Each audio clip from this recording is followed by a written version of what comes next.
हाँ भाई, कल क्या कंप्लीट कराया गया था आप लोगों ने? क्या करवाया था मुझे एक बार? अच्छा, अवशोषण में भी अच्छा अग्नाशय को उसमें बता दिया था, अग्नाशय वगैरह हो गई थी ना। और अवशोषण में आप लोगों का सिर्फ लिखवाया था, थोड़ा सा ज्यादा कुछ नहीं बताया था ना। ठीक है, आज आप लोग हेडिंग लिखिए कार्बोहाइड्रेट का अवशोषण। तुम्हारा कल एक सवाल था ना सुक्रेज, ठीक है? एग्जैक्टली। नेक्स्ट लिखिए हेडिंग आप लोग, कार्बोहाइड्रेट का अवशोषण।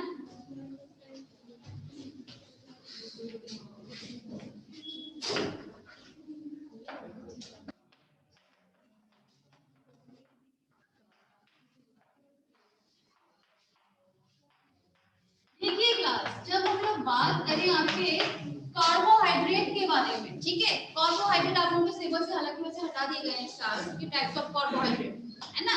Monosaccharide, disaccharide.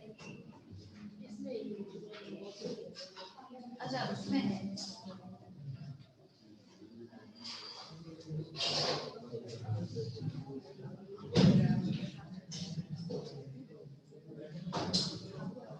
ठीक है, इधर इधर। तो जब हम लोग बात करें कार्बोहाइड्रेट के अवशोषण के बारे में, ठीक है, तो इसमें से कुछ कार्बोहाइड्रेट जो होते हैं वो आप लोगों ने फर्स्ट ईयर में सेल बायोलॉजी पढ़ी थी सभी ने, ठीक है? तो उसमें कोशिका झिल्ली पढ़ाई गई थी, कोशिका झिल्ली के कार्य पढ़ाए गए थे, है ना? तो उसमें आप लोगों को दो प्रकार का परिवहन बताया होगा, सक्रिय परिवहन और निष्क्रिय परिवहन, ठीक है? इस दोनों में डिफरेंस जानते हैं आप सभी? हाँ बताइए।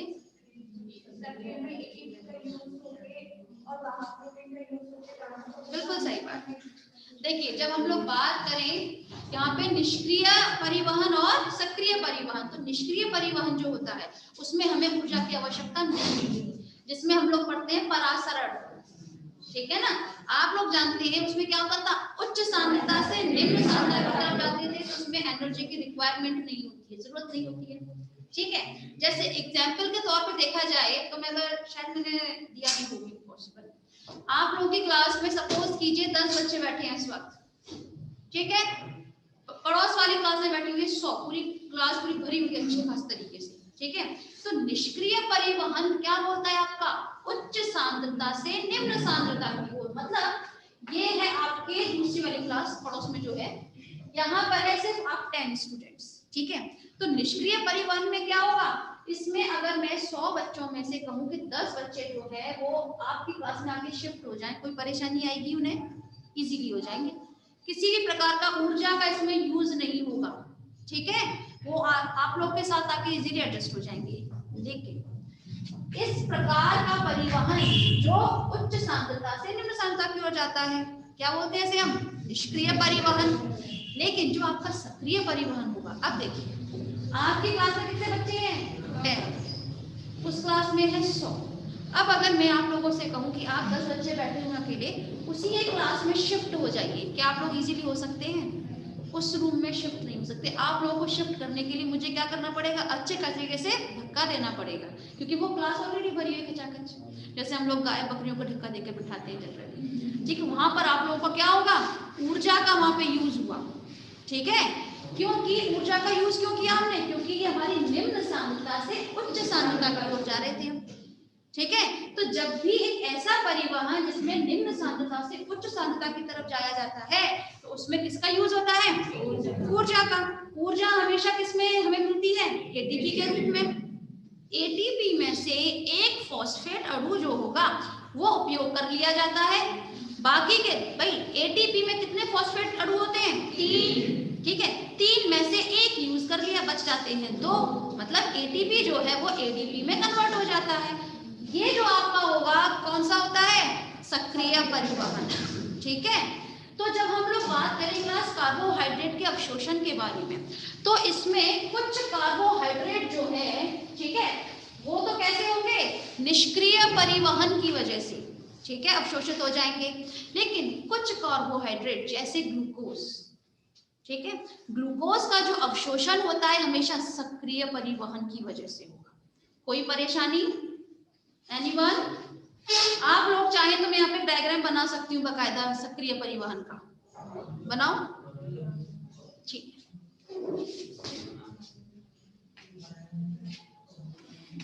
नहीं समझ में आएगा मैं फिर बताने के लिए तैयार हूँ, मुझे कोई दिक्कत नहीं है, आप लोगों को समझ में आना चाहिए बस।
देखिए क्लास, यहाँ पर अब आप लोगों को, अच्छा पहले बना लीजिए फिर समझा देते हैं इस चीज को, ड्रॉ कर लीजिए। ये पूरा सक्रिय परिवहन जो आप लोगों को पहले बताया गया होगा, वहां पर भी हम लोग सक्रिय परिवहन की जब बात करते हैं एग्जाम्पल किसका देते हैं, सोडियम पोटेशियम का, इसी का देते हैं ना।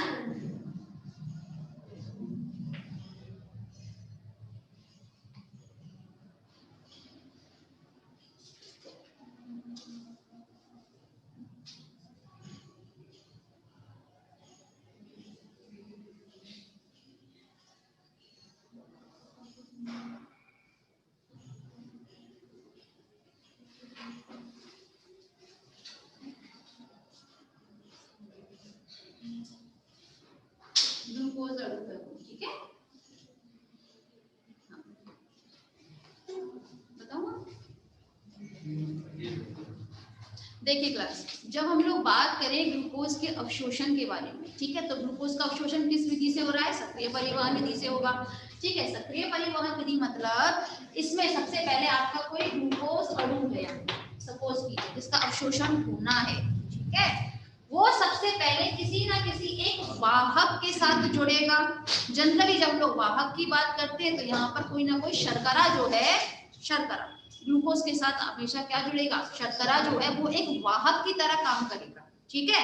वाहक के साथ जुड़ने पर यहाँ पर एक कॉम्प्लेक्स बनाता है, जैसे हम लोग क्या बोलते हैं, ग्लूकोज,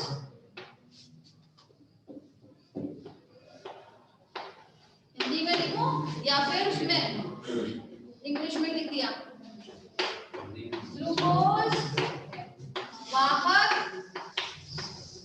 सम्मिश्र,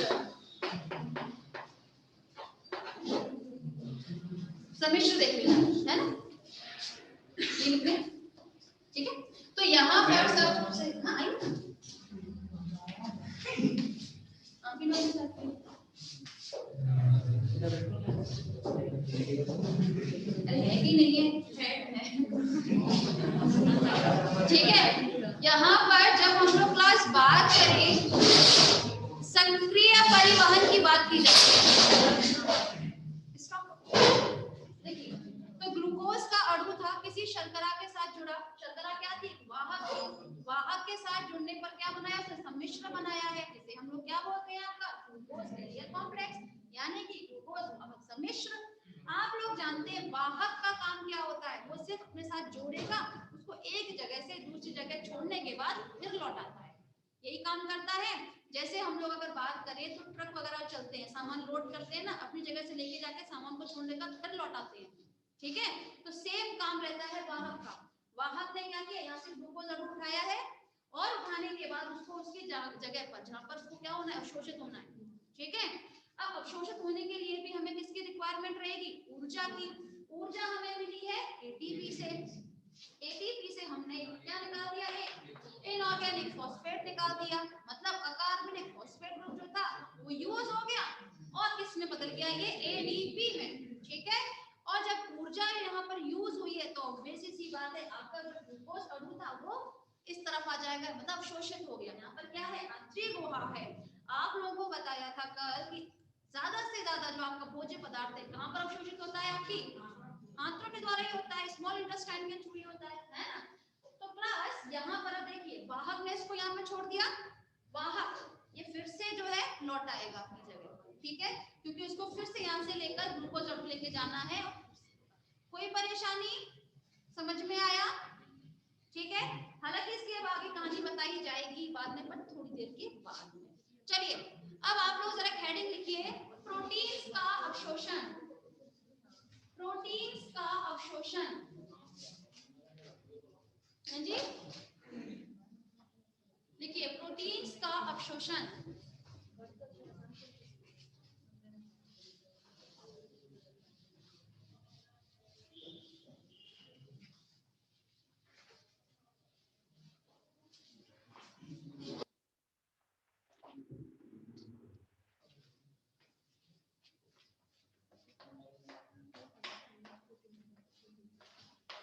क्लास देखिए, अब हम लोग बात कर रहे हैं प्रोटीन के अवशोषण के बारे में, ठीक है। आप लोग जानते हैं प्रोटीन हो चाहे कार्बोहाइड्रेट हो, एसिडेज अवस्था में कभी भी अवशोषित नहीं होती। पहले उसको क्या किया जाता है, तोड़ा जाता है। कैसे, सरल अणु में, ठीक है। इसी सरल अणु में तोड़ने को तो हम क्या बोलते हैं, पाचन बोलते हैं। तो जब क्लास हम लोग बात करें आपके प्रोटीन के बारे में, ठीक है, तो प्रोटीन जो है किससे मिलकर बनी होती है, अमीनो अम्लों से। कहने की बात यह है कि आपकी पहले प्रोटीन जो है, ठीक है, इसे किसमें तोड़ा जाएगा, अमीनो अम्ल में, अमीनो एसिड में तोड़ दिया इसे हमने, ठीक है। क्वेश्चन यहाँ पर ये आता है कि आपके इस प्रोटीन को कौन अमीनो अम्ल में तोड़ता है, पेप्सिन, ठीक है। पेप्सिन भी पहले उसको किसमें तोड़ती है, इंटरमीडिएट उत्पाद बनाती थी, मध्यस्थ उत्पाद, जिसको हम क्या बोलते थे, प्रोटियोसिस। तो कहने की बात ये है, उस प्रोटियोसिस एंजाइम ने, ठीक है, उसने फिर उसको किसमें तोड़ दिया, अमीनो अम्लों में। कोई परेशानी नहीं, ठीक है।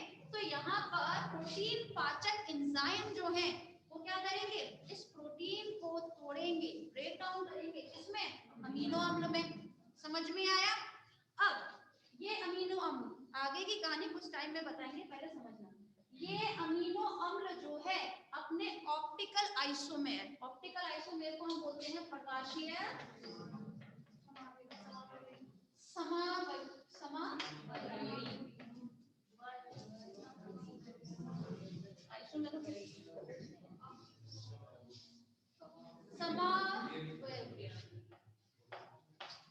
ठीक है, प्रकाशीय समावयवी के वजह से, मतलब ऑप्टिकल आइसोमेर की वजह से। आप समझते हैं ये क्या होता है, केमिस्ट्री में ज्यादा अच्छे समझाते हैं, क्या मैं तो नहीं समझा सकती, केमिस्ट्री में अच्छे समझाते हैं। उसमें क्या होता है, आइसोमेर का मतलब सामने एक शीशा रख दो, फिर जो आपको दिखाई देगा दैट इज इसका आइसोमेर होता है, समावयवी होता है, राइट। जैसे अगर हम लोग बात करें तो अगर एक नॉर्थ इंडिया की लड़की को शीशा दिखाएंगे तो वो हमेशा साउथ इंडियन की दिखाई देगी।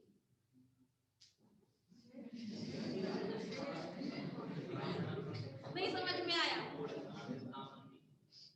ऐसे दिखाई देगी, इसका आइसोमेर। हम लोगों को एग्जाम्पल सेट किया गया था जब हम बहुत छोटे थे उस दौरान। लड़कियां जो होती हैं नॉर्थ इंडिया की, हम लोग नॉर्थ इंडियंस हैं, समझते हैं ना आप लोग, नाक कौन सी तरफ की चलवाते हैं आप,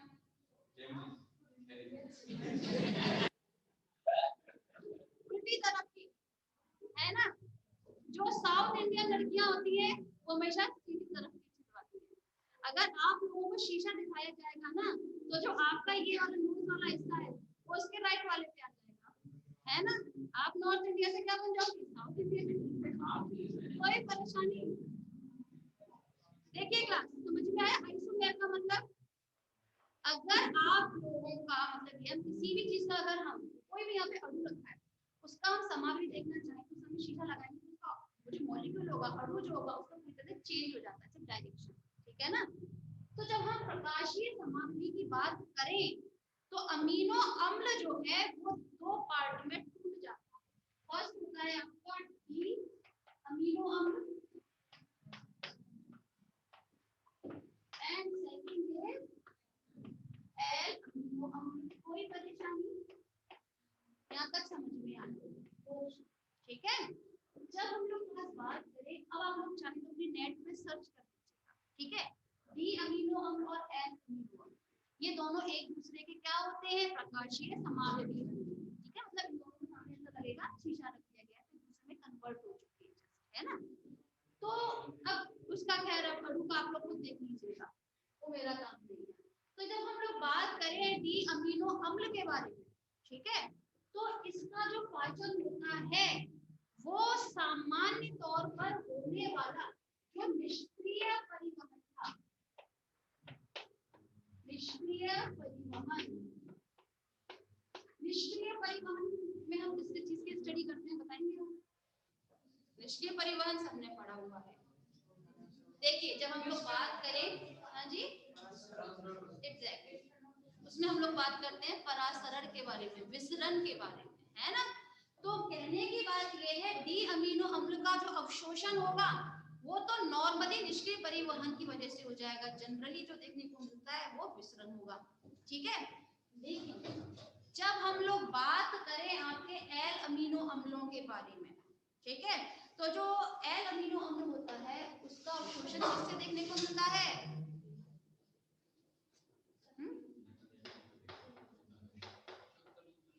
सक्रिय परिवहन से। मुझे नहीं लगता कुछ प्रॉब्लम हुई होगी पहली बार, ठीक है। दूसरी बात, जब अब हम लोग बात करें क्लास, प्रोटीन जो था ब्रेक डाउन हुआ था अमीनो अम्ल में, ठीक है। इस अमीनो अम्ल को अब एब्सॉर्ब मतलब अवशोषित जो करता है वो होती है इसकी हिंदी में क्या बोलते हैं,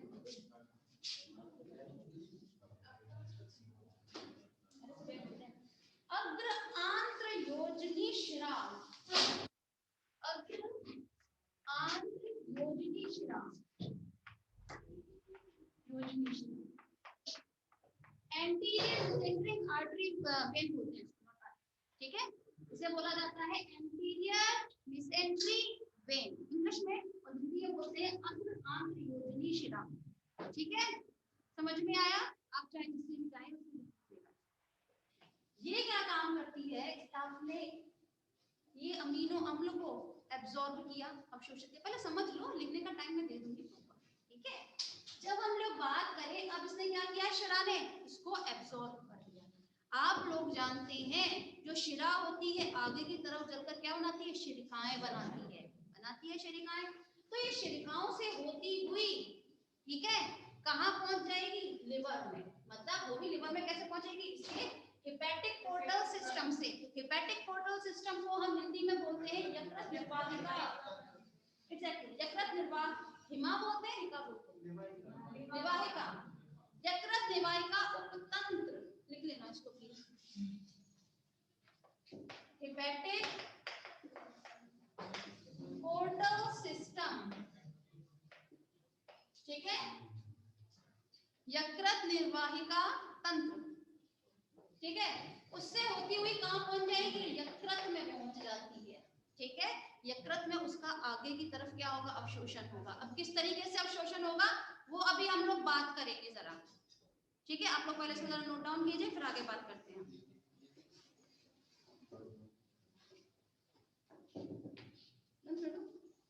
मैं बनवाऊंगी वैसे, और अगर नहीं बनाना तो फिर ठीक है, होप सो बना लिया होगा।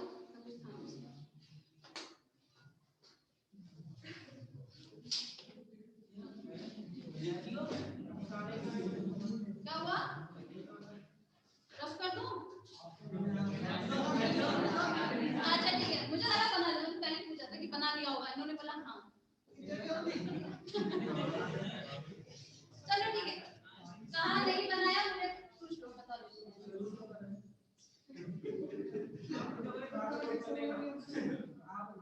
अच्छा कोई बात नहीं, आगे से ध्यान रखूंगी तुम लोगों का विशेष, ठीक है, तुम लोगों से कुछ बनाएंगे।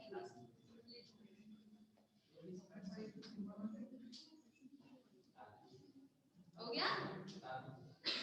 हाँ प्लीज उतारो।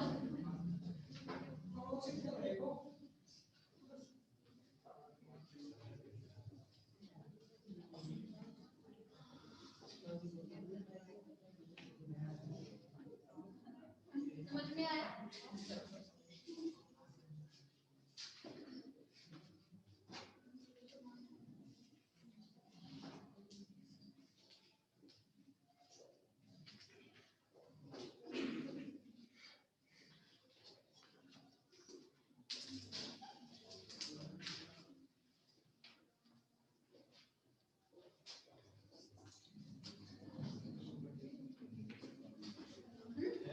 अब बना लिया ना? गुड।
हाँ तो डायरेक्शन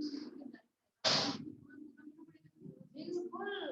जब भी पाचन आता है तो पाचन या तो लॉन्ग में आएगा ना, तो आपको पूरी एलिमेंट्री कैनाल देनी पड़ेगी, और पूरी एलिमेंट्री कैनाल में कम से कम आपको पाचन और अवशोषण देना है। बिल्कुल हाँ, केमिकल कॉम्पोजिशन नहीं देना चाहते मत दीजिए, दे सकते हैं बहुत अच्छी बात है, लेकिन अगर नहीं दे सकते हैं ना तो कम से कम ऑर्गेनिक कंपोनेंट्स पता है वो तो आपको देखिए क्या चीज डाइजेस्ट करता है। यहाँ पर इसीलिए बहुत ज्यादा करवाया गया है, जिससे आप लोग कम से कम 10 में से 5 भी करके आते हो सफिशिएंट। और आई डोंट थिंक सो 5 तो बहुत इजी है, मल्टीपेज लैक्टेज तो बहुत इजी है ना, पॉलीन्यूक्लियोटाइड्स नॉर्मल है। यार आपको पहले इसको ड्रॉ कीजिए फिर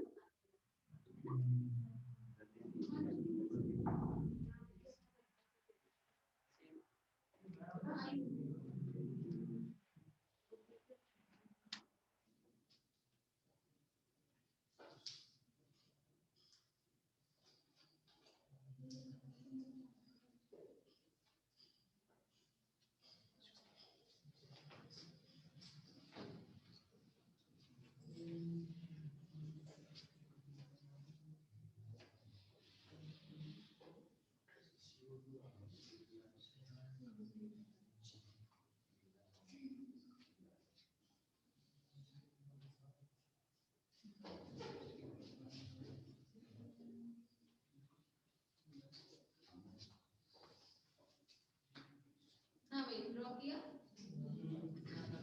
अच्छा ठीक है।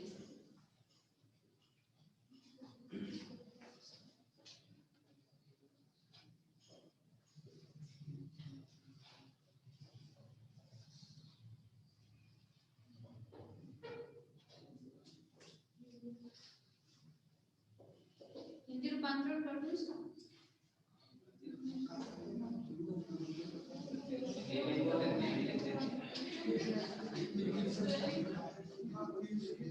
हिंदी में बता दूंगी, ठीक है?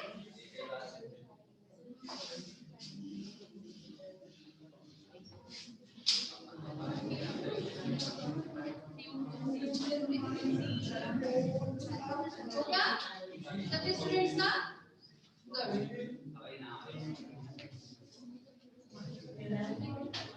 जितने भी स्टूडेंट्स हिंदी करते हैं ना यहाँ पर, हिंदी प्रैक्टिकल में मुझे एक भी अल्फाज नहीं याद था इंग्लिश का, वही नंबर काटूंगी मैं।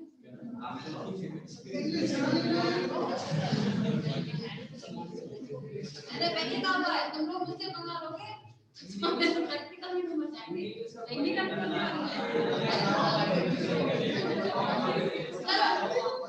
हो गया। चलिए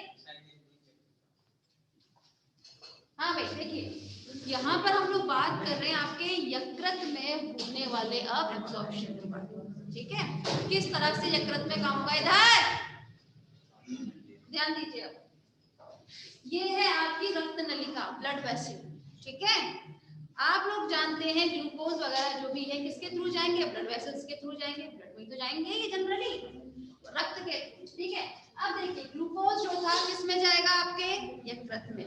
यकृत में आप लोग जानते हैं ग्लूकोज किस रूप में होता है संचित, उसमें ग्लाइकोजन में, ठीक है? ग्लाइकोजन में ये ग्लूकोज जो है परिवर्तित हो जाता है ग्लाइकोजन में, ग्लाइकोजन के रूप में आपके यकृत में संचय हो गया, ठीक है? जब आप लोगों को एनर्जी की जरूरत पड़ती है तब क्या होगा उसमें, बिल्कुल ग्लाइकोजेनेसिस की प्रोसेस होती है, ग्लाइकोनियोजेनेसिस की प्रोसेस होगी और फिर ग्लाइकोजन जो है किसमें टूट जाएगा, ग्लूकोज में। ग्लूकोज में तोड़ने के बाद फिर से किसमें आ जाएगा, आपके रक्त नलिकाओं में, जिससे बाद में आपको एनर्जी मिलती है, ठीक है ना, ऊर्जा मिलती है।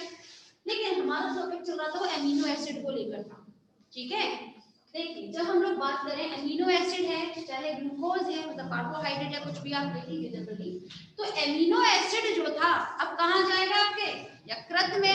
यकृत में तो लेकर गए थे हेपेटिक पोर्टल सिस्टम के थ्रू, यकृत निर्वाहिका तंत्र के थ्रू, ठीक है? अब अमीनो एसिड जो है, अमीनो अम्ल जो है यकृत में आ जाते हैं। आप लोगों के सिलेबस में है यहाँ पर अमीनो अम्ल का, जैसे हम लोग ग्लूकोज की बात करते हैं तो ग्लाइकोलाइसिस पढ़ाते हैं हम लोग, ठीक है? तो इस तरह से तंत्र जो है पूरा साइकिल जो है, ठीक है, आप लोगों में है अमीनो अम्ल के लिए। तो अमीनो अम्ल जो है तो जो डाइजेस्ट होगा आप लोगों का तो किसके थ्रू होता है, डीएमिनेशन के थ्रू, ठीक है? फैट जो होता है बीटा ऑक्सीडेशन के थ्रू होता है, ठीक है? लेकिन अमीनो अम्ल जो है उसका पाचन किस क्रिया के थ्रू होता है, डीएमिनेशन के थ्रू, ठीक है? डीएमिनेशन के थ्रू किससे बदल जाता है वो आपका सिंपल ऑर्गेनिक, ठीक कंपाउंड बनता है वो एसिटाइल कोएंजाइम ए बनता है। चाहे आप कुछ भी ले लीजिए, ग्लाइकोलिसिस ले लीजिए, चाहे डीएमिनेशन ले लीजिए, चाहे बीटा ऑक्सीडेशन ले लीजिए फैट के लिए, है ना, बनेगा पहला उत्पाद क्या, एसिटाइल कोएंजाइम ए। अब एसिटाइल कोएंजाइम ए जो है फिर वो आगे जाता है चक्र में, जहां पर उसको किसमें तोड़ दिया जाता है, सरल कंपाउंड्स में। ठीक है, ये यहाँ पर हम बाद में सेक्शन सी में बात करेंगे। ठीक, अब क्या था, चक्र में गया, वहां पर क्या होगा, एक तो आपकी एटीपी रिलीज होगी। भाई हम कुछ भी खाते हैं, क्यों खाते हैं, ऊर्जा के लिए, ऊर्जा हमें मिलेगी एटीपी के रूप में। एटीपी यहाँ पर बन जाती है और साथ में बनते हैं कार्बन डाइऑक्साइड। कार्बन डाइऑक्साइड जो है वो आपके डीएमिनेशन से निकलने वाले सोडियम आयंस के साथ जुड़ जाएंगे और कहाँ चले जाएंगे, ब्लड वेसल में, रक्त नलिका में। अरे रक्त नलिका से होते हुए कहाँ जाएंगे, आपके किडनी में। आप लोग जानते हैं किडनी जो है, किडनी को हिंदी में हम वृक्क, ठीक है, वृक्क जो होता है आप लोगों का किडनी, ठीक है, वहां पर काम क्या होता है जनरली, रक्त को छानने का, फिल्ट्रेशन ऑफ ब्लड, ठीक है, रक्त को छानने का काम होता है। क्यों, उसमें वहां पे प्यूरिफाई हो जाएगा इस तरीके से, जो यूरिया होगा वो अलग एक्सक्रीट कर दिया जाता है। आप जानते हैं, अगर हम बात करें, हालांकि आप लोगों को 12th में पढ़ाया गया होगा, किडनी जो है इस तरह से कॉर्टेक्स और मेडुला प्रेजेंट होते हैं उसमें से, फिर उसके हाइलम में से क्या निकलते हैं, यूरेटर निकलते हैं, है ना, और आगे की तरफ चलते किसमें खुलते हैं, यूरिनरी ब्लैडर में खुलते हैं, और यूरिनरी ब्लैडर आगे की तरफ यूरेथ्रा में खुलता है ना। तो इस तरह से यूरिया जो है यहाँ से आपकी किडनी में क्या हुआ, छानने का काम हुआ, ब्लड, ब्लड छना तो आपके बॉडी में सर्कुलेट हो रहा है, लेकिन जो यूरिया यहाँ पे बना था, ठीक है, वो छनने के बाद यूरेटर में जाएगा, यूरेटर से फिर यूरिनरी ब्लैडर में, जैसे हम बोलते हैं मूत्र कोटर, ये मूत्र नलिका, ठीक है, मूत्र नलिका से होते हुए मूत्र कोटर में जाएगा, वहां से मूत्र मार्ग से होता हुआ बाहर निष्कासित हो जाएगा। कोई परेशानी, एनीवन, समझ में आया यूरिया का भी। ठीक, आगे चलते हैं हम लोग, नेक्स्ट हेडिंग लिखिए आप लोग, प्रोटीन्स हो गया, नेक्स्ट हेडिंग लिखिएगा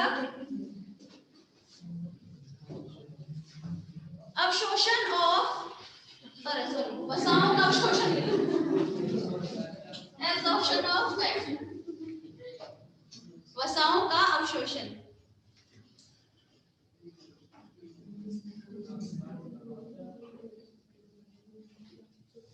ठीक है, देखिए क्लास, जब हम लोग बात करेंगे तो रफ कर देना इसको, तो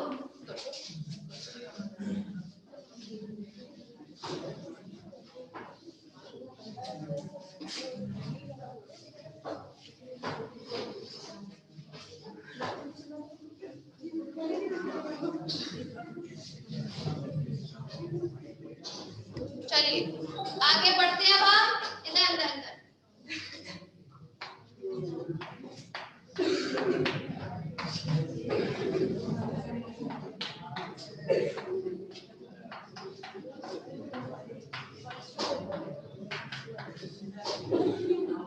देखिए क्लास, पहली बात आप लोगों को पता होना चाहिए, जो फैट है, जो आप लोगों का वसा है, उसका पाचन कहाँ हुआ था, ड्यूडेनम में। मैंने बताया था ये बात, ड्यूडेनम में हुआ था। ठीक है, जब फैट जो है आप लोगों का वसा, ठीक है, पाचित हो जाती है, किसमें टूट जाती है, इमल्सिफाइड फैट में, जैसे हम लोग बोलते हैं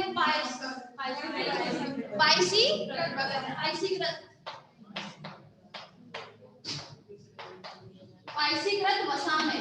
पाइसीकृत वसा का मतलब होता है, क्लास समझिएगा यहाँ पर, पाइसीकृत मतलब जब आपकी वसा जो है लाइपेज एंजाइम के द्वारा किसमें तोड़ी जाती है, छोटे छोटे उसमें मॉलिक्यूल्स में, ठीक है, फैट के ही होंगे मगर ये थोड़े छोटे साइज में होंगे। समझ में आया, ये क्रिया जो है किसमें होगी, ड्यूडेनम में हुई, ड्यूडेनम में हुई। अब क्या होता है इसका आगे, इसकी भी एक रेंज होगी, अगर इसकी रेंज 0.1 से 0.5 म्यू तक है, ठीक है, तो इसे हम एक टर्म देते हैं, जिसे बोला जाता है मिसेलस।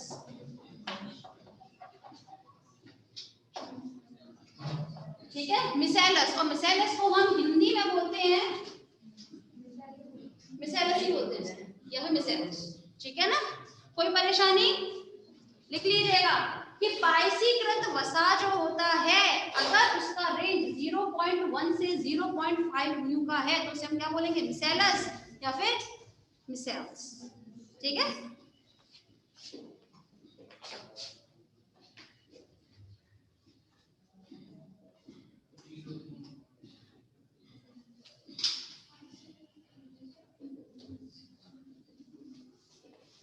अब जरा एक खास बात ध्यान दीजिएगा क्लास, यहाँ पे जो ये फैट जो है आपका वसा जो है, ठीक है, जनरली जब टूटती है तो या तो ग्लिसरॉइड बनाएगी, साथ में बनाती है फैटी एसिड।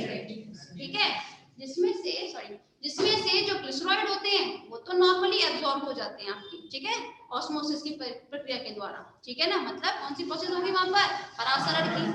लेकिन रह जाते हैं आपके फैटी एसिड, मतलब वसीय अम्ल। ठीक है, अब ये वसीय अम्ल जो होते हैं, ठीक है, इनका अवशोषण नॉर्मली नहीं होता, इनका अवशोषण होगा तो सही मगर डिपेंड करेगा इनके आणविक भार पर, मॉलिक्यूलर वेट पर। ठीक है, ऐसे वसीय मतलब ऐसे वसीय अम्ल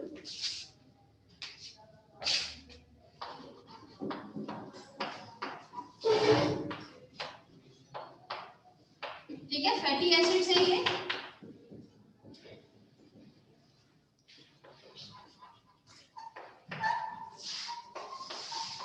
फैटी एसिड से ये इनको सबसे पहले हम किसमें तोड़ते हैं, या तो मिसेलस में तोड़ लीजिए, छोटे छोटे मॉलिक्यूल्स में। साथ में अगर मैंने यहाँ पर बताया इनका आणविक भार पे डिपेंड करता है, या तो आणविक भार कम होगा या फिर ज्यादा। ठीक है, जिनका आणविक भार कम होता है, ठीक है,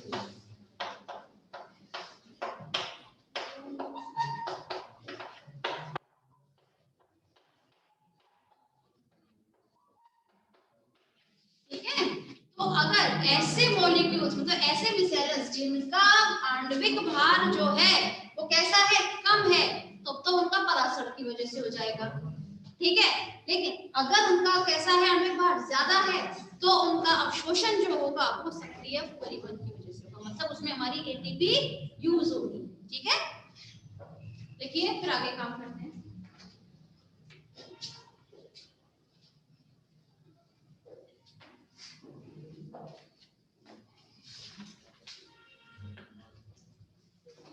हो गया, गुड। देखिए क्लास यहाँ कंप्लीट होता है आपका वसाओं का अवशोषण। अब हम लोग बात करेंगे विटामिन के अवशोषण के बारे में।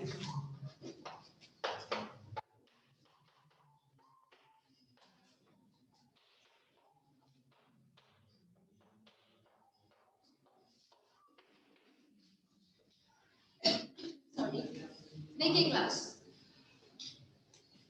लिख लिया हेडिंग, चलिए आगे बात कर लेते हैं। अब जब हम लोग क्लास बात करें विटामिन के बारे में, ठीक है, तो विटामिन जो होते हैं, लिख लो पहले, बता तो मैं बाद में दूंगी। अच्छा, आप लोग जानते हैं विटामिन कौन कौन से होते हैं, ठीक है, मुझे कोई बता सकता है ब्यूटी विटामिन किसको बोलते हैं हम, vitamin E, exactly. Vitamin E जो होता है ना उसको हम ब्यूटी विटामिन के नाम से जानते हैं। आप लोगों ने जनरली देखा होगा जितने ब्यूटी प्रोडक्ट्स आते हैं ना मार्केट में, फेयर एंड लवली कोई भी क्रीम, उसमें विटामिन ई तो जरूर जरूर जरूर होगा। एड भी दिखाते हैं ना टीवी में, तो विटामिन ई डालते हुए दिखाते हैं। डॉक्टर भी बोलता है, प्रिस्क्राइब करता है, अगर बालों के लिए कुछ अच्छा वो चाहिए, ग्रोथ चाहिए, तो विटामिन ई के कैप्सूल आते हैं मार्केट में, उनको कट करो अपने तेल में ऐड कर लो, थोड़ा थिक होता है ये विटामिन। ठीक है, इसीलिए इसको हम क्या बोलते हैं, ब्यूटी, क्या बोलते हैं, ब्यूटी विटामिन। ठीक है, कौन सा, विटामिन ई, ध्यान रखना, कभी कभी पूछ लिया जाता है, बस इसलिए बताया था। आगे बढ़ जाए अब, ठीक, विटामिन को क्लास, पहले मुझे ये बात बताओ जरा, अगर हम इन्हें घुलनशीलता के आधार पर इन्हें हम विभाजित करें तो कितने पार्ट्स में डिवाइड कर सकते हैं, 2 भागों में कट जाए, ठीक है, सिर्फ कर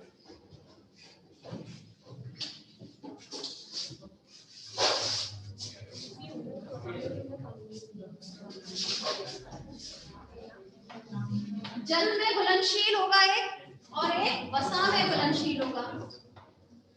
जल में घुलनशील कौन से होते हैं?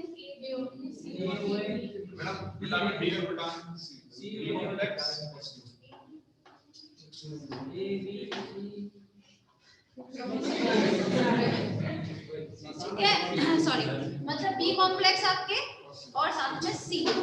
लेकिन यहाँ पर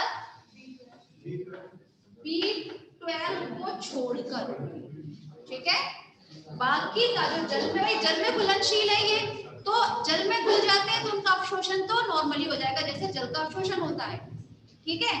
लेकिन क्या रह जाएगा आपका B12। अगर आप लोगों को याद हो तो मैंने कुछ टाइम पहले टिटोरस के बारे में बताया था, ठीक है। वहां पर मैंने आप लोगों को एक कारक बताया था, कौन सा था वो? इंट्रिंसिक, आंतरिक कारक, है ना। तो वहां पर जब हम लोग बात करें तो उसको हमने एक टर्म और दिया था, क्या बोला था उसको हमने? B12 कारक बताया था, याद आ गया? क्यों कहा था? उसका काम यहाँ आएगा। ये जो B12 है, ठीक है, लिख लीजिएगा बाद में, समझ लो, ये सब तो हो जाएंगे नॉर्मली अवशोषित, ठीक है। लेकिन जो आपके B12 रह गया है, ठीक है, ये पहले जुड़ता है आपके इंट्रिंसिक कारक के साथ। हिंदी में बोलते हैं हम लोग आंतरिक कारक, ठीक है। आंतरिक कारक के साथ जुड़ा, फिर उसके बाद B12 का क्या हो जाएगा? अवशोषण हो जाएगा, समझना भी, ठीक है। अवशोषण हो गया B12 इंट्रिंसिक कारक का।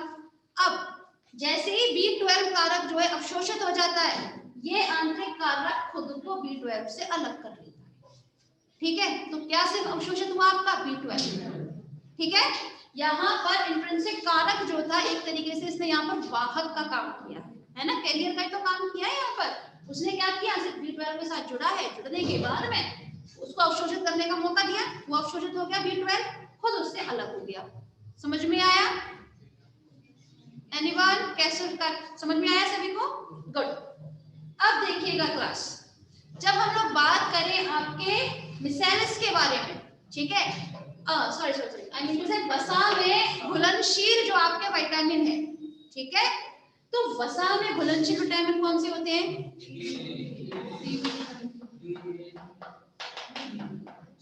A, D, E, K, यही होते हैं, क्योंकि बी और सी तो आपने यहाँ पे ऐड कर दिए है ना, तो जल में घुलनशील है, उसको हटा ही दो। अब रह जाते हैं A, D, E, K। अब देखिए क्लास, अब चूंकि ये घुलनशील किसमें है? वसा में है, तो ऑब्वियसली सी बात है, इन्हें पहले किसमें घुलना पड़ेगा? हमें वसा में, ठीक है। वसा में किसमें घुलते हैं? ये मिसेलस में, ठीक है। अब चूंकि ये घुलनशील ही वसा में है, तो इन्हें घुलना तो पड़ेगा किसी ना किसी में। ये तो जल में थे, तो जल में घुल गए, अवशोषित हो गए। B12 जो था इंट्रिंसिक के साथ जुड़ा, बाद में अवशोषित हो गया। लेकिन जो ये वसा में घुलनशील आपके विटामिन थे, पहले किसमें जुड़े? ये मिसेलस में घुल गए अच्छे से। आप लोगों को बताया था, अभी मिसेलस जो है अब किसकी वजह से होगा? आपका सक्रिय परिवहन। मैंने बताया था ना, कम आणविक भार और ज्यादा आणविक भार के बेसिस पर, है ना। तो उसी के बेसिस पर अब ADEK का जो है अवशोषण। कोई परेशानी? सेकेंड ईयर समझ में आया? ठीक है। नेक्स्ट हेडिंग लिखिए, आप लिखना है, लिखिए, वरना आगे समझ में आया? उससे पूछ रही हूँ वैसे समझ में आया?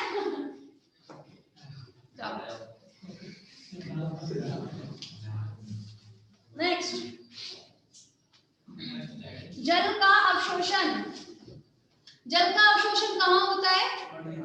देखिए क्लास, हाँ बिल्कुल सही बात है, जल का अवशोषण होता तो आपकी छोटी आंत में ही, एपिथेलियल सेल्स की वजह से, लेकिन जो शेष जल रह जाता है ना, उसका अवशोषण बड़ी आंत में होता है, मतलब लार्ज इंटेस्टाइन में, ठीक है।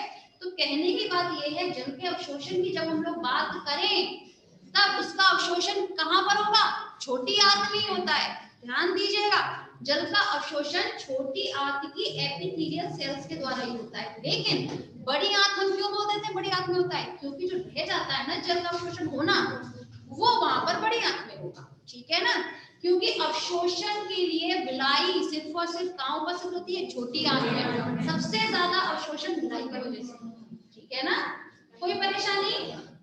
ठीक। नेक्स्ट हेडिंग,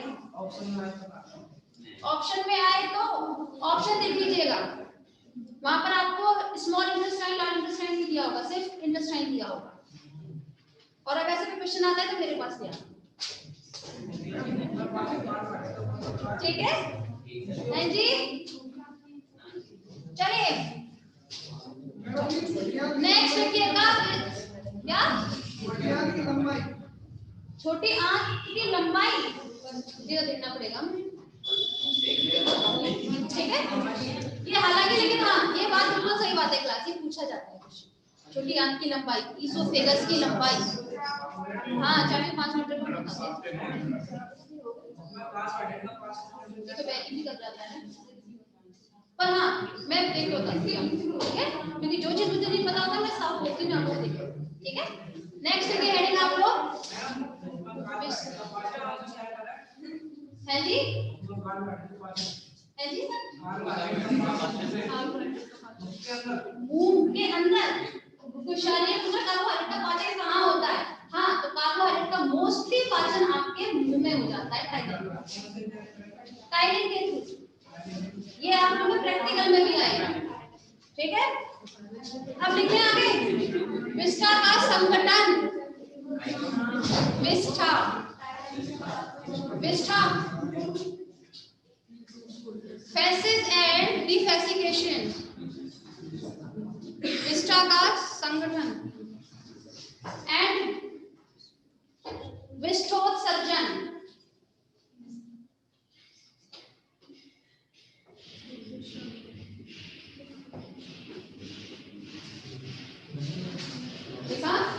देखिए क्लास मैंने आप लोगों को स्टार्टिंग में एक बात बताई थी कि जो विष्ठा होती है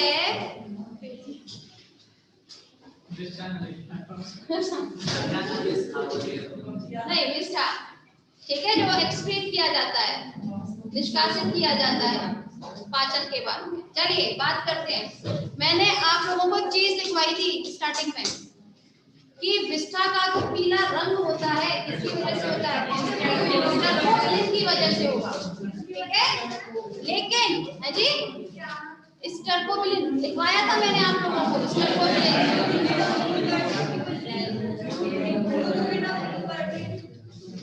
अरे वो तो पित्त रस का रंग था, वो पित्त रस था आप लोगों का, बिलीवर्डिन और बिलीफिन जो पित्त वर्णक थे आप लोगों के, है ना? अच्छा आप लोग लिखना चाहते हैं लिखिए, वरना मैं सिर्फ बोल रही हूँ। विष्ठा का जो रंग होता है वो स्टर्कोबिलिन की वजह से होगा,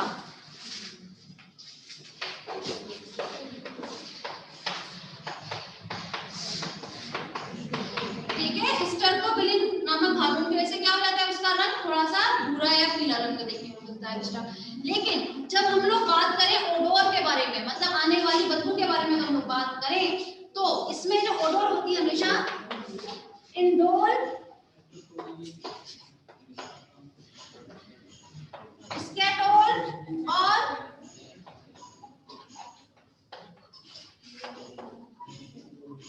ट्रिप्टोफैन, ठीक है?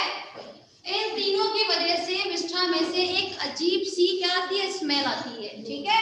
और ये स्मेल जो आएगी वो हमेशा बनती है जो जीवाणु होते हैं उसकी वजह से, जब उनको डिकम्पोज करते हैं, ठीक है? तो जीवाणुओं का कार्य की वजह से थोड़ा अजीब सी स्मेल आती है, क्योंकि ये एंजाइम्स बन जाते हैं हमारी बॉडी में, इंडोल, स्केटोल एंड ट्रिप्टोफैन, ठीक है? तो क्लास आज आप लोगों का कंप्लीट होता है डाइजेस्टिव सिस्टम, पाचन तंत्र, ठीक है? कोई परेशानी? ठीक, तो चलिए फिर आज के लिए बस इतना ही।